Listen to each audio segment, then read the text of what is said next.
Few issues resonate louder with the electorate than education. It's a staple of every legislative session. It can also be said that few issues generate as much discord over how it's implemented, financed, and presented.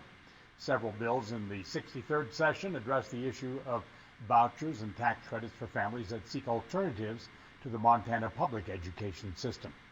Representative Kristin Hansen chairs the House Education Committee and serves on the House Taxation Committee. Eric Feaver is president of the Montana Education Association and the American Federation of Teachers for the state of Montana. And Jeff Laszloffy is the president of the Montana Family Foundation. I want to thank you all for being here. Good to be here. Thank you. Thank you. Thank you again. And there are a lot of ways we could get into this, but first of all, it appears that there was sort of a smorgasbord, if you will, of bills which would have dealt with private school vouchers, private school tax credits for taxpayer-funded scholarship organizations, and various approaches like that. And Representative Hansen, you yourself introduced a bill that would deal with this, House Bill 357. That's right. What would that bill do? And what would it mean to taxpayers if it did? House Bill 357 is called an education savings account. And what that means, Don, is that folks can, if they're interested in moving their child out of the public school system, they can notify the school that they want to do that, and then the school would deposit the state portion of the student's A and B, which is the state portion of the school's funding for that child, into a savings account that the parent could then use to let their child either attend a private school, engage a private tutor, engage a virtual online education, or any combination of those things. And then if the parent could educate their child for less than the amount of the savings account dollar value, they could actually use that in a savings account for their child's higher education expenses at a later time. Now, would that include homeschooling? No, the bill does not include homeschooling. Only folks who are currently enrolled in the public education system. This is one of many bills, Eric Feaver, that were presented. Not all of them are still alive. What is your feeling about this? Well, Chris Hansen's bill is not alive, and the House as a whole defeated that bill largely because of its costs. I mean, that was primarily the debate.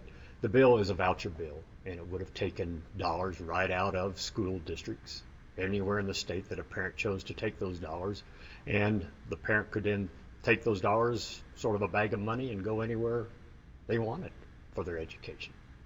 And frankly, as all of these bills, and each and every one of them that was introduced in this legislature pretended that it had nothing to do with homeschools, but there is, Don, no definition of a homeschool in Montana state statute. So consequently, you can't really carve homeschools out of any of these pay voucher tax credit bills. And I would argue that without a definition, most folks don't really know what a homeschool is in Montana. And so that's sort of, in my mind, a non-starter to argue that point. Jeff, you've been a proponent of, I would say, I'm going to use the broad term vouchers, but I think that you've looked at various approaches to where money can be used to put kids into schools that would be a parent's choice, and that would in some way, shape, or form use some of the public monies that are now being spent to do that. Sure. Some people are going to argue that don't we separate, since some of these kids could go to a church-operated school or a religiously operated school, sure. Don't we separate church and state in this country? And how does that work in a case like that? Well, to answer your question, let me take this back up to 30,000 feet, and then we'll drop quickly back down to answer your question. The reason that we came forward with the slate of school choice bills that we did is we have a problem in the state of Montana. 2,000 kids a year drop out of the system. That means that for 2,000 kids in Montana, the public schools, the traditional public schools, don't work for whatever reason. And so what we've done is we've gone out, we've looked all around the country, we've found, and Montana's one of only 8 remaining states with no school choice. We have private schools and homeschools if you can afford to do that, but if you can't, then you're going to go to a traditional public school. We looked all around the United States, found the best working models in other states that are out there, and that's what you saw brought in and introduced here in Montana. What we're trying to do is refocus on the kids, and I was one of those kids, and that's the reason I'm so passionate about this. I was one of those kids in danger of dropping out. My parents moved me to another school, and that's all it took was a change in venue. So with regard to the slate of school choice bills, all families are different and all kids are different. And what we want to do is have a broad array of schools out there and choices so the family can look at the array of choices and plug their child into the school that works for them to keep them from dropping out. To answer your question about a separation of church and state, these cases have been litigated now all the way to the U.S. Supreme Court because, of course, it's the obvious argument to make if you're in favor of normal public schools and nothing else. And we have the tax credit scholarship bill, for example, in Montana. That bill mirrors a bill that was introduced in Arizona, passed in Arizona. Arizona has almost the equivalent language in terms of a Blaine Amendment in their constitution that Montana does. Went all the way to the Supreme Court, and what the court said was they focused on the term appropriation in the language. Now the folks that say it's unconstitutional focus on the terms direct or indirect. And what the Blaine Amendment basically says is that public dollars may not be appropriated either directly or indirectly to sectarian schools. What the court said in that decision was the tax credit scholarship bill was absolutely constitutional, and the reason was because no public dollars were being appropriated. It was a tax credit, and so we had a transfer of dollars from a private individual to a private scholarship granting organization that never passed through the public coffers. Therefore, they never became public, and public dollars were never used. Okay. I would like to let people get engaged on that, and I know that there are some other thoughts around the table. But we're going to pause here for a word from our sponsors, and we'll be back after the break. We're talking about education, specifically about bills which would appropriate money or divert money to allow students to attend schools other than public schools at the choice of parents and students. And in the last segment, Jeff, you made a lengthy explanation of why you feel that there's a certain validity and that it's been tested in the courts, in the Supreme Court of the United States, a case involving Arizona schools. And Eric, I could see you chafing a little bit at the explanation. Well, I'm chafing plenty. First and foremost, there's plenty of choice in this state. This state actually was one of the innovators of the state that allowed homeschooling to really develop in the nation. And there's plenty of private schooling going on, plenty of religious education going on. Parents can send their kids to almost any kind of school that they have access to realize, including home schools. In terms of our state's constitution, any question of whether there is an abridgment of church and state or a diversion of public money into religious education has not been tested in this state. And so to argue that something in Arizona may have gone to the U.S. Supreme Court, it's premature to conclude that would be the same decision in Montana. And since there is no litigation pending at this point, it's going to be a while before we find that out. Now, it could happen one of the bills that's still alive in this session might actually be signed by the governor. It seems hard to believe. The fact is well, we're not interested in your bills passing, Jeff. There were 7 bills introduced in this session. There were 3 pay voucher bills, 2 tax credit bills, and 2 charter school bills. The 2 charter school bills are actually the same bill. It died in the House, and then it was reintroduced in the Senate. You supported them. Well, you supported one. I supported one, and I was happy to do so, because what we actually did with the charter school bill that was introduced in the Senate is turn it into a real public charter school bill. A bill that did not take public taxpayer dollars and divert them to the private sector. A bill that did not drive public taxpayer dollars into any sectarian educational environment. A bill that maintained the integrity of our Constitution and the purpose for which we actually educate children in this state. This was a real charter school bill. And school districts and the Board of Public Education would maintain their authority. The charter school bills that have otherwise been introduced would wrestle the authority to govern schools away from the very school communities that, frankly, pay for them. And we think that's not only unconstitutional, which is really bad public policy. We, the people, own our public schools.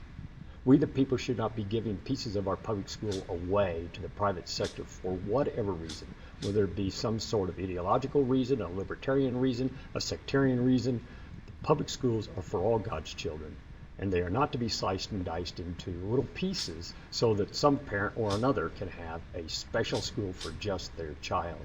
I might argue, though, going back to Jeff's point, too, about dropouts and that sort of thing, there's almost a kind of an aspirational fantasy that, unfortunately, some of the folks that come and testify on behalf of school choice, that if only their child had a choice to go to a private school, a charter school, they would do better than they're doing now in the public school.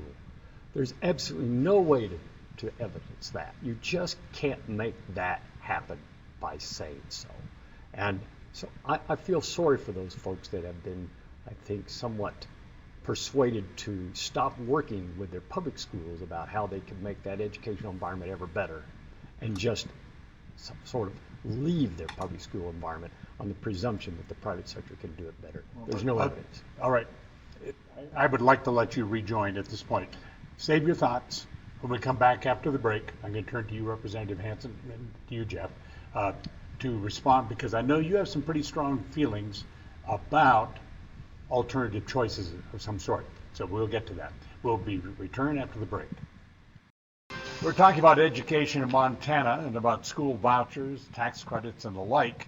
And the question I laid out on the table before we went to break was, isn't one of the risks that's involved with diverting money from the public education coffers to support private school monies for families that choose to do so, aren't you undercutting the public education system? I'm starting to know where you're coming from, so let me go to Representative Hansen.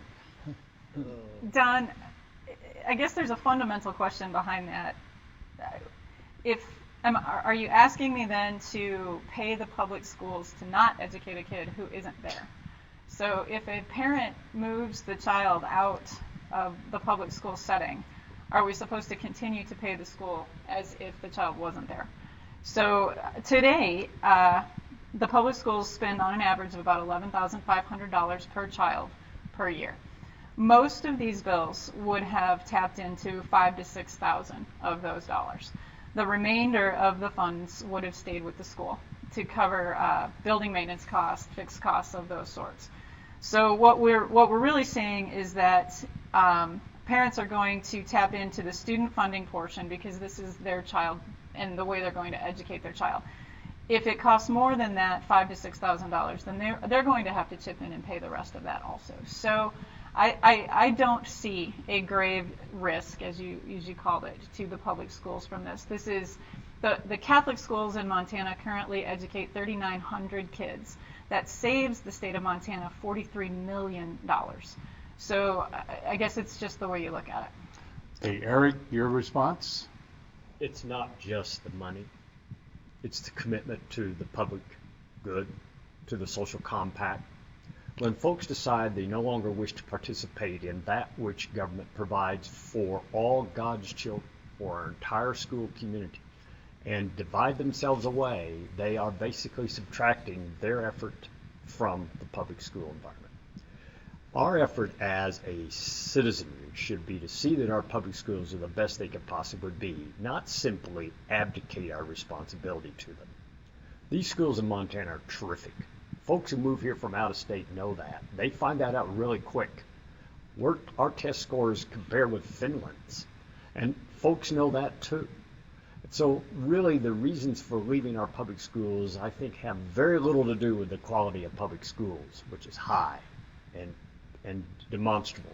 I think it has to do with some ideological, some political, some sectarian interests that would have people separate themselves from the whole. We are not islands. We don't live like islands. We cannot live like islands. If we wish to maintain our democratic society, where folks learn how to live with each other in peace, we have to maintain our public schools. And letting them separate into cosmic pieces is just simply so wrong. And so that's really our point of view, not just the money. I'm going to give Jeff the last 30 seconds. I would just say to that the problem with that model is it's not about the kids. It's about the system again. And really, I would say, honestly, the quality of the schools is irrelevant. And I know that's a huge statement, but it is. We could take a child and put them into either Yale or Harvard, and we would all agree those are good schools. But if that child flunks out of Yale or Harvard, then the fact that that was an excellent school to that child is irrelevant. We need to find the school that works for that child so that they succeed in that school.